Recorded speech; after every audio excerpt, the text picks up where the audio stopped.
ke-8. Di sini kita akan membahas tentang pengukuran. Untuk itu kita perlu mengetahui apa yang dimaksud dengan pengukuran. Mengukur adalah kegiatan membandingkan suatu besaran dengan satuannya. Alat yang digunakan untuk mengukur namanya adalah alat ukur. Kemudian masing-masing alat ukur memiliki ketelitian yang berbeda-beda. Nah, untuk itu kita mulai saja melihat jenis alat-alat ukur. Jenis-jenis alat ukur.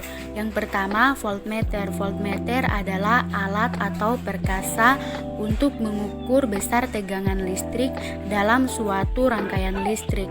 Alat ini terdiri dari 3 buah lempengan tembaga yang terpasang pada sebuah berkelait yang dirangkai dalam sebuah tabung kaca atau plastik. Nah, yang kedua, amperemeter.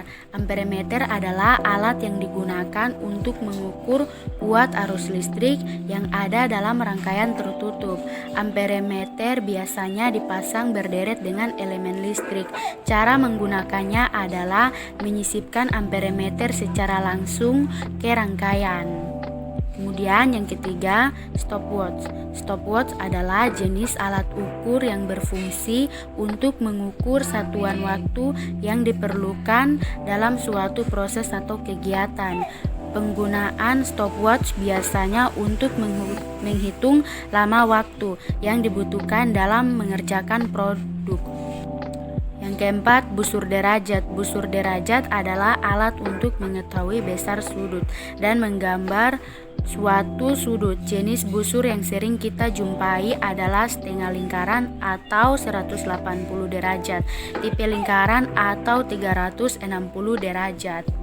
Kemudian yang kelima, jangka sorong. Jangka sorong merupakan alat ukur satuan panjang yang mempunyai ketelitian hingga 0,01 mm.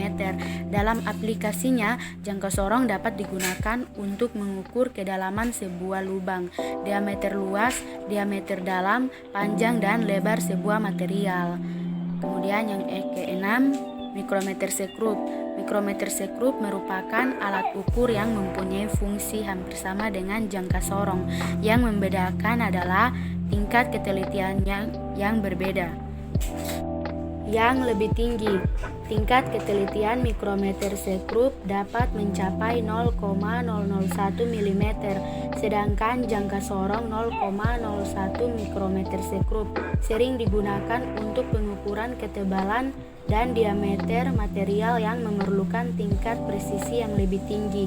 Kemudian yang ketujuh, neraca Ohaus. Neraca Ohaus adalah salah satu alat ukur yang massa benda memiliki ketelitian 0,01 gram. Prinsip kerja dari neraca ini sebenarnya hanya membandingkan massa benda yang akan diukur dengan anak timbangan. Kemudian yang terakhir atau yang ke-8, penggaris. Penggaris adalah alat yang digunakan untuk mengukur satuan panjang dan juga digunakan untuk membuat sebuah garis fungsi. Penggaris ini hampir sama dengan rollmeter. Yang membedakan rollmeter tidak dapat digunakan untuk menggaris dan penggaris ukurannya lebih pendek. Bahan untuk pengukuran. 1. Kelereng. Pengukuran diameter kelereng. Kelereng adalah salah satu permainan anak yang berbentuk kecil. Jangka sorong. Jangka sorong ini dapat mengukur diameter kelereng. Kemudian yang kedua, balok kayu. Balok kayu adalah sebuah keperluan perabot yang biasa digunakan untuk membangun rumah. Balok kayu biasanya diukur dengan mistar, jangka sorong, mikrometer sekrup.